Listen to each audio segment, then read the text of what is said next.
lineouts, rucks, engage! What an amazing try! tries, and tackles, dissected by South Africa's top rugby minds. That is world class! This is To the Last Drop, your weekly in-depth rugby podcast with Liam Delcom and Brendan Nell.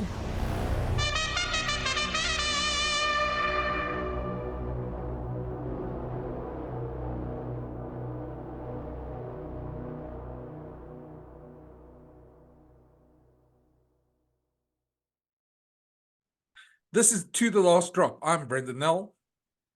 I'm Liam Delcom. And we're back. Yes, big game. It's the biggest, probably. I know Ireland, everyone says Ireland was a big game, but the All Blacks game is traditionally the biggest game of the year. And we've got a double header against the All Blacks. And no greater time to have it than now, except when you've got 6 locks out injured. So we've had the team announcement. You've all seen that. There's been some consternation about Eben Etzebeth, Liam. And a rather interesting situation. Eben wasn't picked and now he might play. And by the time we're recording this, we don't know that. So we're going to assume he probably will play. We do, but let's talk about the gravity of the situation first, the occasion, because a lot of people will talk about this game and see it almost as an extension of the Rugby World Cup final of last year, which some people believe there's some unfinished business, because it was a very eventful World Cup final. Lots of things happened. Things could have gone the other way. Boks fans might have felt the Boks should have won by a greater margin. All Blacks fans will point to some decisions made by the officials. So in that sense, there's huge anticipation ahead of this game.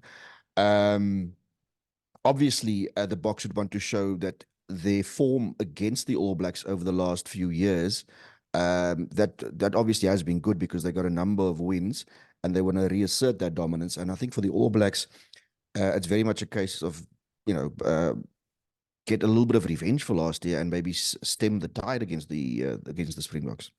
I was going to say the one thing you didn't mention, Liam, is I suppose Springbok fans I speak to also said the one All Black try probably shouldn't have been allowed because the ball went forward. But those are little things in the history and those things we debate about for years to come. The bottom line is the Springboks are World Cup champions, double back-to-back. Yeah. They've beaten the All Blacks the last 2 occasions. And I saw a very interesting stat that if they beat them on Saturday, it will be the biggest winning streak ever against the All Blacks. They've never lost 3 tests in a row to any opposition, which I'm not sure if that's true, but that's a remarkable stat if it is. I think since readmission, if the Springboks win this weekend, it'll be a 5th win in 7 tests against the All Blacks, and that by far would be their best run against the All Blacks since readmission. There's no doubt about that. And that stat is remarkable when you consider there was a stretch between 2010 and 2021 where the Boks had a sequence of 22 tests against the All Blacks and won only 3. So to come from that kind of, given that stat, to turn things around the way that they have over the last few years is quite remarkable in itself. And as I said earlier, this is another opportunity to sort of reassert their dominance over the All Blacks. Yeah, I think the one thing that probably evens it out a little bit, obviously we've got the injuries this week that we've all been talking about and reading about. But the other thing is Ellis Park has been notoriously, especially over the last sort of couple of years, very favourable towards the All Blacks. I think they've won 3 of the last 4 and 5 of the last 6 in Joburg, if you count the FNB Stadium as well. So it's really a happy hunting ground for them. And 2 years ago, they lost quite heavily in Mbombela, came back and won in Joburg when the Boks made quite a few changes. Then Cape Town is also, we'll get to that next week, but Cape Town is also a very friendly place for the All Blacks as well. So it's going to even things out a little bit in terms of that. Yeah, I don't think home ground advantage counts for that much when it comes to the All Blacks. I think in their last 10 games in South Africa, the All Blacks games in South Africa, the Springboks have only won 2. So, and that's across whether it's Ellis Park, whether it is Loftus, whether it is in Cape Town. All Blacks have a very good record here. So the travel element doesn't seem to affect them much. Um, and it certainly provides extra spice to this game because, if you look at the Springboks record against the All Blacks the last while, some of their better results have actually been on neutral grounds. Yeah, they have.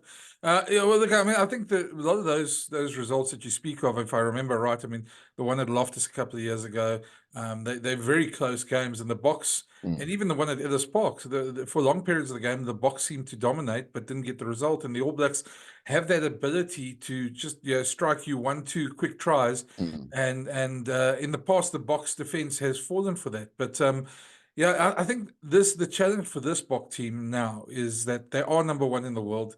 They are World Cup winners. They've never dominated between World Cups, and they've got one hand on the Rugby Championship at the moment. So if they win on Saturday and if they can win 2-0, that will certainly cement their dominance. But it's not going Yeah. to be easy at all.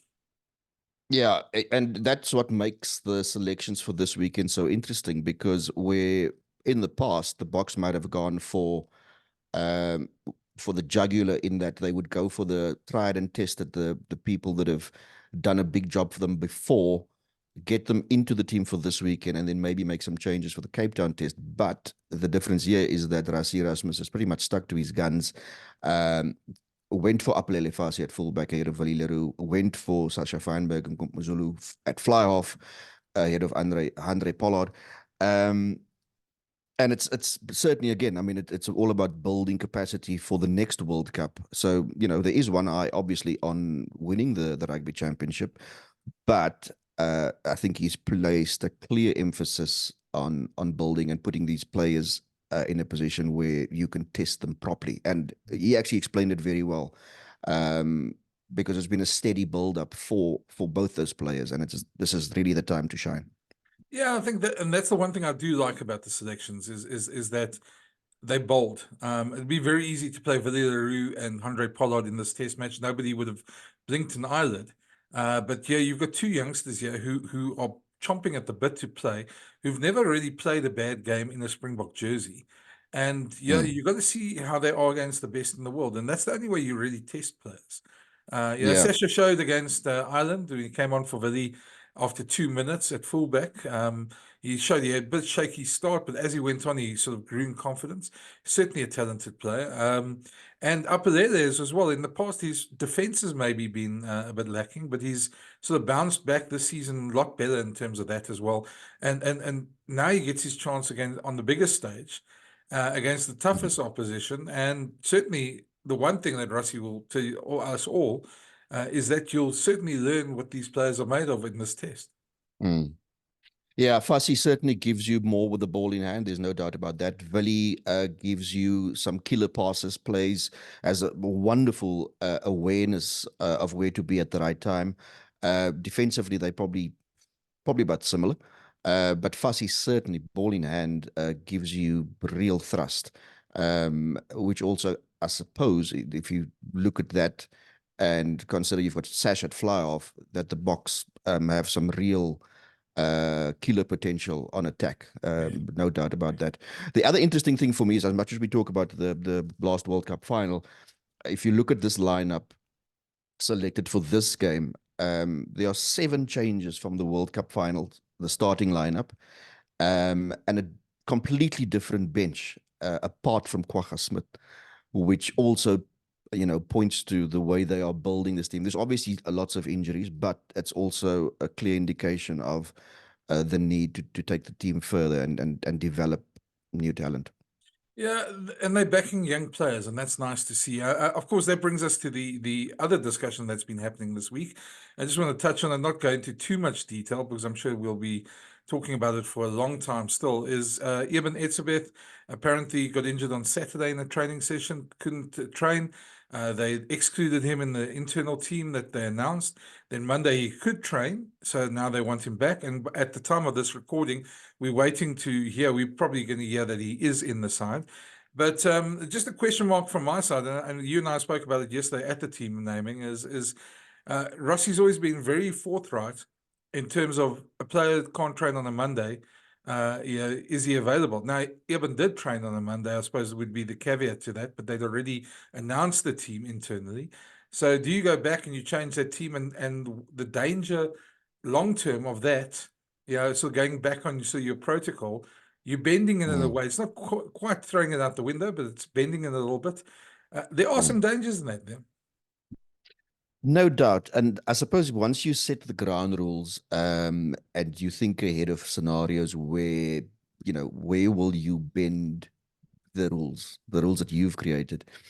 This certainly is that scenario where a talisman for the Springboks, played over 100 tests, is the enforcer, leads them in many ways. He's suddenly in doubt. You take him out of the equation, along when you consider the limited lock options South Africa now has for this particular game, with all these players injured. Then suddenly you kind of look at this and think, well, maybe for this game we can bend the rules. But you're right, it does set a dangerous precedent. Rassie, of course, doesn't need any reminding about making changes and how it affects team dynamic, how that can sort of tug at the seams, of team cohesion. I mean, we remember the '99 World Cup, for instance, where there were situations in that team that developed, and it was allowed to fester. And it, by the time the Springboks played the semi-finals of that World Cup, a lot had happened, and it was surprising that they actually ran the Wallabies that close. Yeah, that stage. I mean, anybody who was close to that team will remember how there were two distinct camps in that team, Yep. and yeah, certainly it wasn't a unified team at that, and I think that's the danger. Of course, we could all be wrong. Internal team dynamics, the team could accept it, but the reality is, if Evan comes back into the team, somebody drops out. Probably Elrich Lowe, Ben Jason Dixon probably drops from a starting position, and those are young players, but yeah, that could influence team dynamics. But I suppose proof is in the pudding. But you and I have both been around a long time to see how stuff like this starts and then sort of unravels a team, as you say, pulls at the seams. We're hoping it's not going to be like that, and we've got no cause to believe it could be like that. But Yeah, you suddenly and to be fair, I mean, he has created a culture in which players buy into the collective. In other words, it's always the team first and not individual. So, and I suppose when it comes to selection, that's what he's gone for, players who will buy in to the system. So, we've got no reason to believe that, things will suddenly implode. Yeah. But that brings us to our big guest this weekend. And I say big guest because he's not a small guy. Although he does tower over both of us, be very honest, and can be quite intimidating. He was in his playing days, an especially intimidating player. Johan Ackermann, who we chatted to now. So have a listen. We had a nice long chat about his time in Japan and his hopes to return to South Africa. With us today is an old friend of the pod as well, somebody we haven't spoken to for quite a while because he's been hiding up in Japan. I don't think he's been hiding because it's hard for him to hide. He's quite a big guy. But Johan Ackermann, I'm sure a lot of our listeners haven't heard from you for quite a while because you've been coaching overseas. But welcome to the pod. Konnichiwa, Johan. Konnichiwa. Good afternoon, Liam and Brendan. Thanks for having me. It's a pleasure, and thank you, for this invite. Maybe just give us a sense for those who don't know. You obviously left the Lions. You went to coach Gloucester for a while, and then from there moved to Japan. And now you've been in Japan the last couple of years. You've had some success in Japan as well. Maybe just tell our listeners who obviously don't know about that success a bit more about what you've achieved while you're there. Yeah, thanks, Brendan. I won't call it success. Obviously successful people is when you win trophies, but it seems to me my career that was laid out for me has to be with teams that has got this vision to rebuild. So it seems to me I'm always in that scenario, like with the Lions, and then obviously at Gloucester, that's the reason why they got me there. And then now with the Japan, Docomo, first 2 years at Docomo in Osaka, they never really played first division and then did well. And then in the first year there, we were fortunate to get to the playoffs for the first time. And then a year later, the company decided to merge the two teams, Docomo and Entity Shining Arcs. It's owned by the same company. And we started a new team, scratch, basically born from scratch 2 years ago, D-Rocks. and based in Tokyo, so we had to move down to Tokyo. And then obviously last year was the previous season was our first season, and we won the Div 2, but we lost in the promotion relegation. But it was a blessing in disguise, because obviously the players, we learned a lot from the players, and I don't think the team would have been ready for Division 1. And then this season that just passed, we managed to win again the Division 2, and then played the promotion and won now. So now this season that's coming is we against the big dogs, up with the big teams and into Div 1. So great for the team and for the company specifically. Do you sense that your team in this last season in particular, I mean, you said earlier that you felt that they perhaps weren't ready. Are they more battle ready now for the top flight? And then also in terms of what you have at your disposal, the resources and funds and so on, will that help make you competitive in the first league?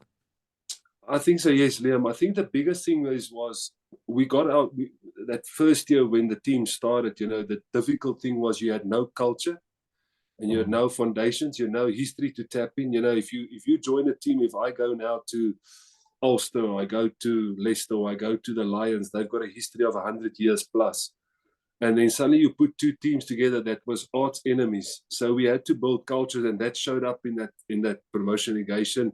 We showed our physical weaknesses. Our scrum was exploited, and that's what the part that we could have fixed in the second year and get battle hard and ready. But more than that, mental toughness. The players learn to deal with disappointment.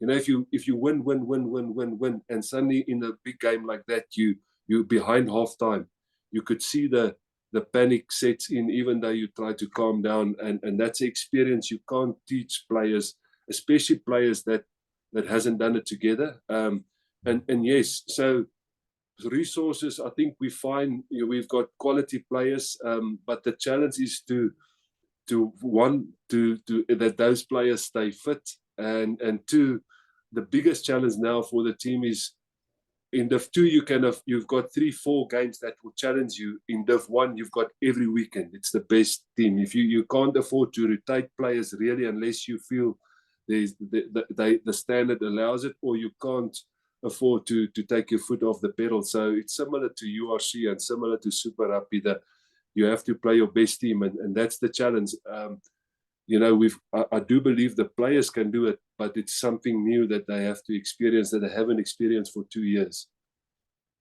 Because you've also you moved there, you're not the head coach there anymore. You moved into a different role now, more advisory role. Is that as a pretext of returning back? We've seen some reports saying you want to come back to South Africa a bit more permanently.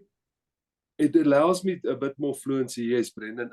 Because the club has got this long-term vision, and it's now my 5th year, going into my 5th year in Japan, and I really, there's a part of me that really embraced and will never look back as a regret on this journey that I had in Japan. But there's a part of me that really miss South Africa particular, and also what I had at Gloucester. It's that my whole thing is about people. That's why I coach. It's about people, and in Japan you talk through a translator. So those one-on-one conversations, it's quite difficult on the go, next to the rugby field, in the office, etc. And that started to catch me, and they wanted obviously a long-term thing going forward. And I said, it's too early for me to commit to that. There's still 1 more year left in my contract. If there's somebody else that they feel I can advise and mentor. So there's obviously Greg has got a great feel for the game. He's been my assistant now for a part of this last season, and he's got the experience, and he played for the club, so they've got that confidence in him. So I can advise him. We actually got a call tomorrow morning again, so I can advise him and help him on things.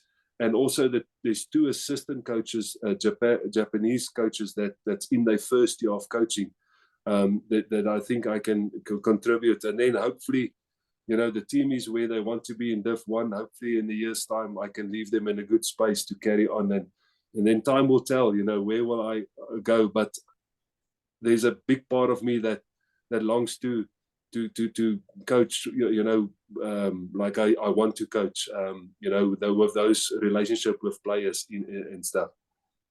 Before we ask you where would you ideally want to coach, because that puts you on the spot a bit.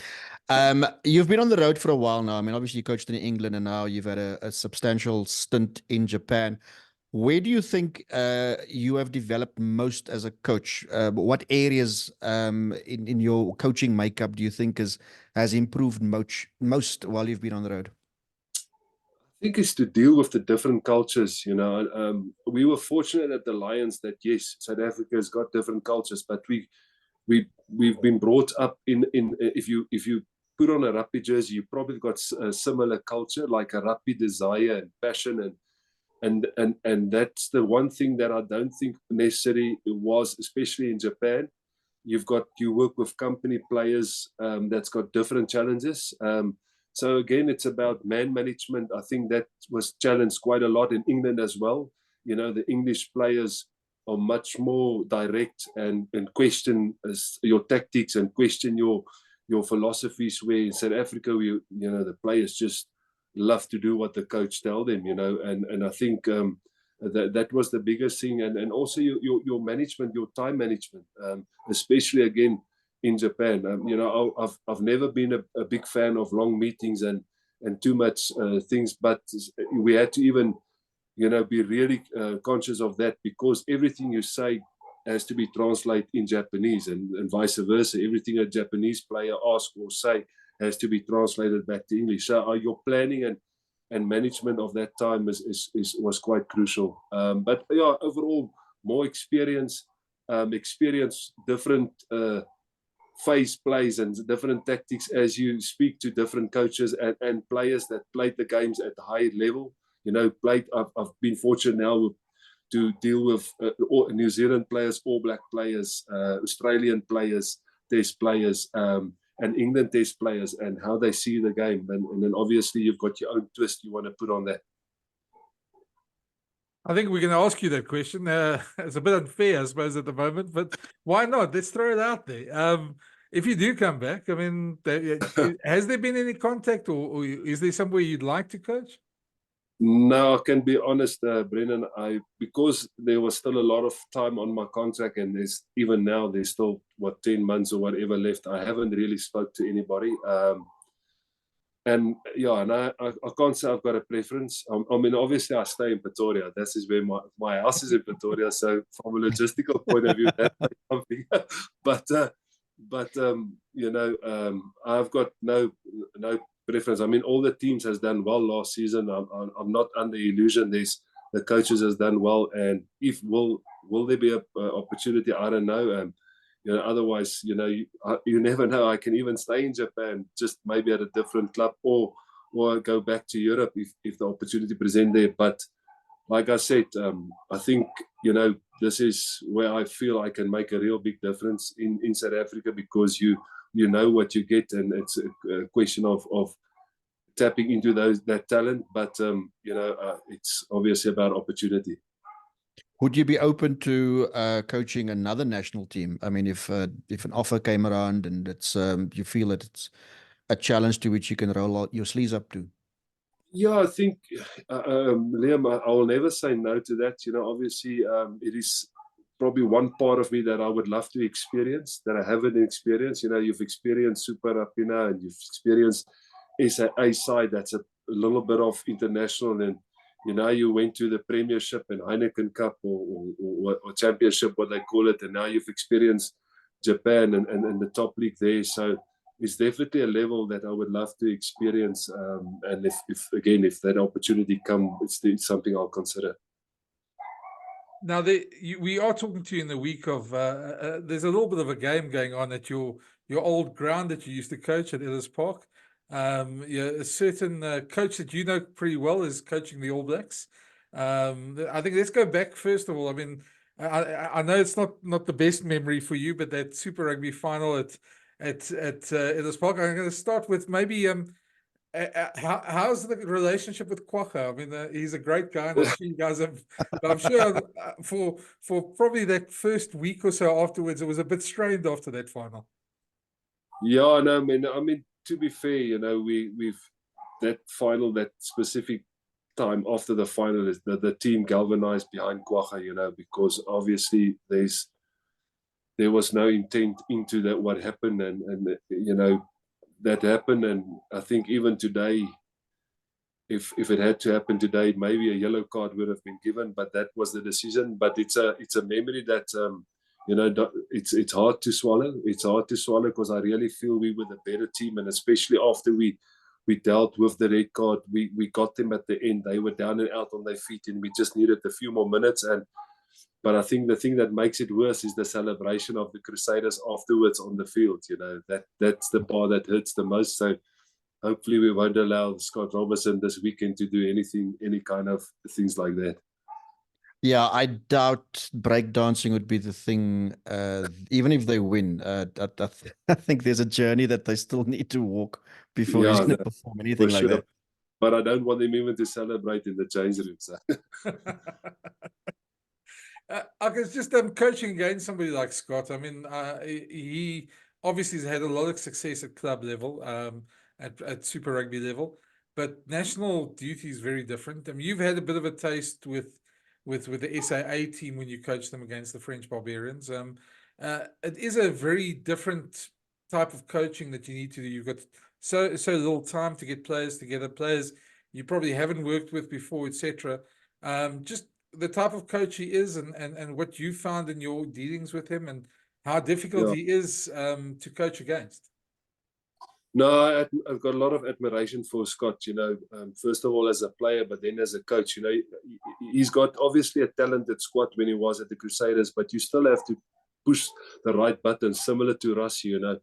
You look at our talent, we can play any style of any brand, we can run. We've got the best back three, we've got the biggest forwards, since 2018-19, our talent has just kept going, and I think Scott's got the same. He's got the talent, but you still have to galvanize the team. You still have to give them a vision and a belief, and I think he's very good in that. He's very good in theming, a year and give the players some goals. Ruan, my son, played under him at the Barbarians, and I asked him afterwards again, how was it? And he couldn't speak highly enough of Scott, how he creates an environment that you want to enjoy and want to perform in. And I think that's his biggest challenge, exactly what you said, Brendan. We know he's got the coaching pedigree and he's got the man management, but to get the players together, you've got more time in Super Rugby to get the players into your philosophies and into your culture, and getting the timing and playing together. And I think he's going to get there. If he's going to get the squad together, then I think we won't see the best of the All Blacks this year. That's what I truly believe. But I think going forward, we will see the best. The biggest challenge is, do they got the talent that South Africa's got? I've still got my question marks over the tight five go now, and what I see in the NPC at the moment. Will they have a tight five that will be able to compete at international level? Before I ask you about the tight five, often when people describe Scott Robertson, they talk about him being a maverick and he's out of the box thinker and so on. Do you think that's really the case? I mean, isn't he just a coach that does the almost ordinary things really well, and then people kind of remember the breakdancing and all the other antics around it? Yeah, you can, honestly, and again, I don't want to make it sound easy, but you can look at the Crusaders teams. There was never really something that we analyzed that we say, wow, that is something we haven't seen. But I think what they allow the players is to play with freedom, with a lot of individual skills. So an All Black session, in my view, is, if it's 60 minutes long, 40 minutes will be individual skill, and similar, a small part will be tactical and structure wise, and that's why they've got those individual guys that has to make the Damian McKenzie's and the Jordans and those guys. There's a certain structure, a certain area they want to get to, but then they allow those players, and I think that's why he creates that for them. He allows them, and I think he's got an environment of a lot of player-led meetings and things, and that's why. We do see a little chip kick over the line, and it works out, and then everybody say, wow, but it's because they train that way. They train with that freedom and that ability to use your skill. What are you good with? And if you create that space and you can see that space, he allows them to play it. If it's through a kick, if it's through a pass, if it's through a offload, whatever it is, he allows that. You mentioned the tight five a little earlier. Do you think the fact that New Zealand haven't been exposed to South African opposition, particularly that grind, the forward grind, week in, week out, having that exposure, do you think that adds up against them now? Yeah, definitely. I think that physicality that South Africa bring is something that they've missed. They've been dominating Australian sides. They've been dominating, the island sides, and they can get away with not, having a real grunt in the scrums and so on. But if they play the South African sides, that's the one area that they have to be on top of their game.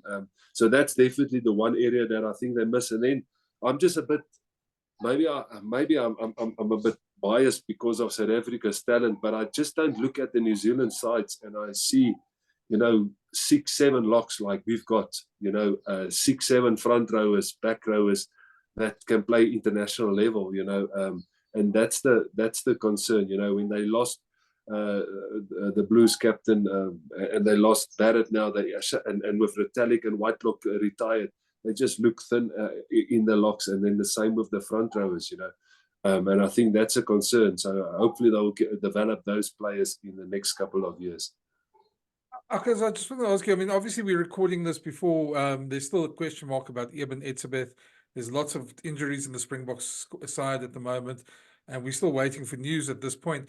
But there's talk, obviously, if Eben is out and he doesn't play, there's talk of naming Peter Steff at 4, and they've got a bunch of 5 locks or utility locks, 5-7s, but we're a bit short of 4 locks at the moment. Just from a purely playing point of view, how difficult is it for a 5 lock to move into a 4 lock position and just assume that almost enforce a role in the team?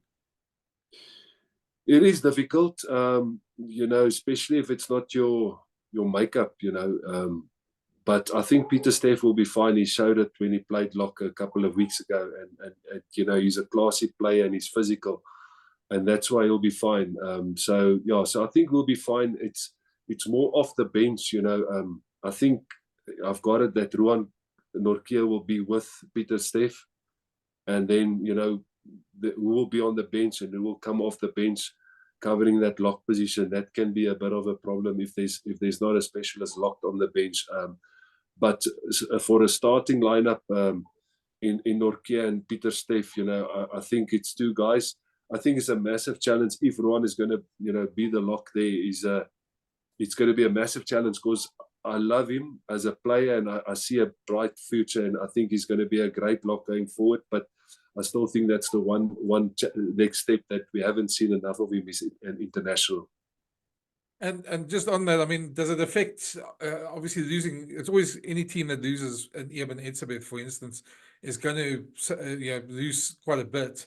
But, I mean, hopefully Eben plays, but if he doesn't, just somebody like Peter Steff and Johan Ackermann, does that affect the scrumming so much? Because obviously that's a huge part, the set piece is a huge part of the way we play. Yeah, I think, again, scrumming for me as a lock, it was about your conditioning, and if you look at a Franco Mostert and a Luet and a Etzebeth, they play for 80 minutes. They fit, they can. That means they're not going to rest. That's what I always say, rest or hide in the scrums. And I can just look at Peter Steff and Nortje, those guys, they can run for 80 plus 100 minutes. So, I don't think it's not like they haven't played lock at all. It's not like we're taking a guy that's played, never locked before. So they'll be fine, They still big guys, they still weight. And our front row is so experienced, and again, I think we'll be fine as a pack of forwards. Akkers, when you think back to the Boks recent clashes against the All Blacks, where we had the big win, South Africa had the big win at Twickenham, then of course the 1 point in the final, and then if you could take it further back, there were a couple of really close games. A while back, we spoke about how the rivalry is being sort of diluted, but now the Springbok rugby is very much on the up and up. And if you look at this All Blacks team in particular, Is there a time where it's a good time to play the All Blacks? I know it's a bit of a curveball, but is there a time where it's perhaps a good time to play them?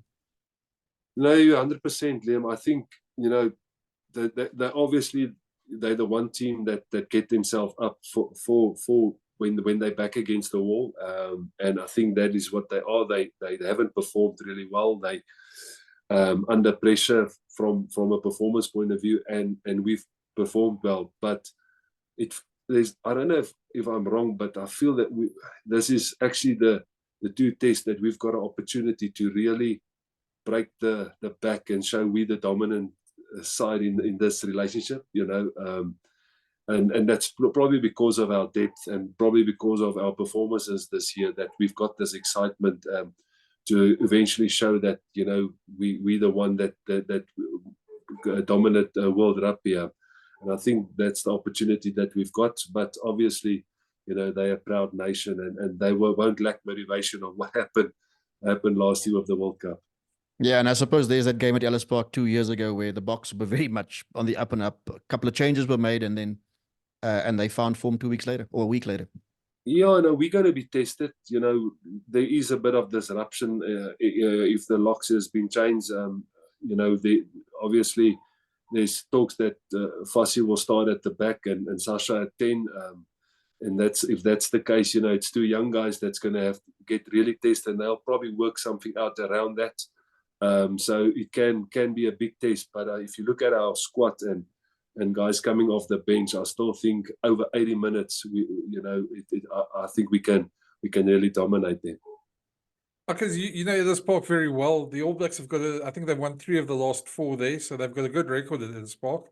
But are there any unknown secrets that the Boks around Ellis Park could use? Do we need to drop them off at Doornfontein at 7 o'clock at night or at 9 o'clock at night? Or is there anything the Boks can use, or is it just one of those things? Yeah, you know, obviously it's sad that they've changed that monkey about, you know, the altitude and that long tunnel up halftime. That was quite challenging for them, and we know that last 20 minutes is going to be tough. But it looks like, you know, obviously they found a way to over that. But I still think, you know, Rudolph can pull out 1 or 2 of his old tricks and maybe make the bus come late. You know, traffic can always be bad, and then maybe throw. There's enough potholes on the way in, so yeah, and maybe throw a bit of itching powder in the change room. I don't know. They're going to start talking about Susie you know the oldest one. Yeah. They just always do. They somehow lost the keys for the change room, and you can't get in the change room for 5 or 10 minutes before they can find the keys. Maybe something like that. Speaking of Susie, you obviously have now spent a fair bit of time in Japan. You know that our podcast is called To the Last Drop, and we talk about other things as well. How have you adjusted in Japan in terms of the diet, the things that you eat, but then also the things that you drink? I mean, does sake appeal to you?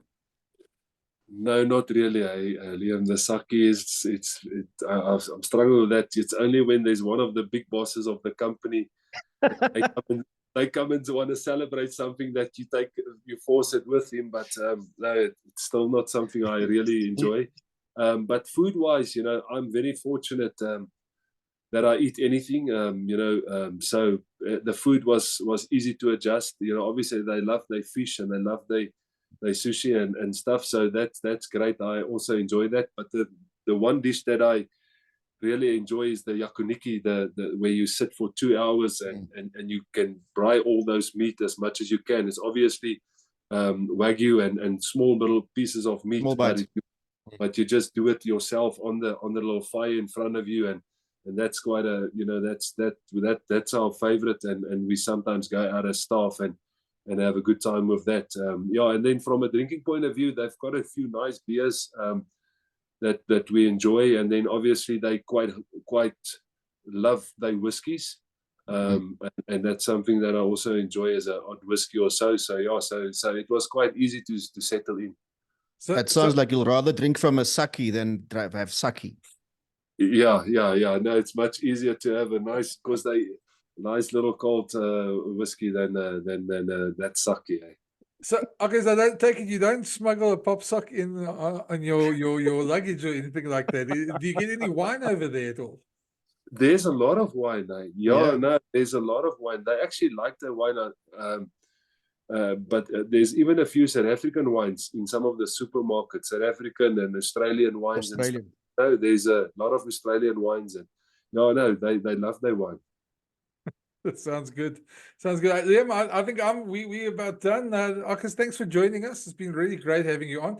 We hope to see you coaching here locally again. I think we all remember those wonderful days where the Lions were dominant, and hopefully you get to come back and not have to rebuild a team. You get to walk into this wonderful group of talent that seems to be coming through the ranks right now. So hopefully we see you soon back here in South Africa. Thank you very much for hosting me, and thank you, Brendan, Liam. I appreciate that. Thank you. Thanks, Akkers. Have a good Thanks. one. Thank you. It'll be interesting to see where Akkers ends up. We'll certainly keep you posted, and we'll have him on again once he makes that move. But it was a great chat to him. And that's it for us this week, Liam. We're looking forward to a massive game at Ellis Park. Just quick prediction from you before we go. Yeah, I was gonna say don't go too hard this week, Brendan, because this is a two-legged affair. You need to save something for next week, so don't go and burn yourself out this week. Next week could be a long one. It could, but then again, if you don't go, as Rassie said about Jasper Visser yesterday, if you are going to hold back, you won't be selected. So there's no holding back. Fair enough. I expect a Springbok victory, but a narrow one, a lot narrower than a lot of people probably expect. Yeah, I think the All Blacks actually, as they've done before on the IFL, will finish strong. But I think the damage would have been done earlier. So I'm expecting a sort of a 35-28. Well, let's see if we're right. Thanks for listening. We'll chat to you next week, where we'll have a lot more post-mortem about this and a lot more to talk about. Cheers.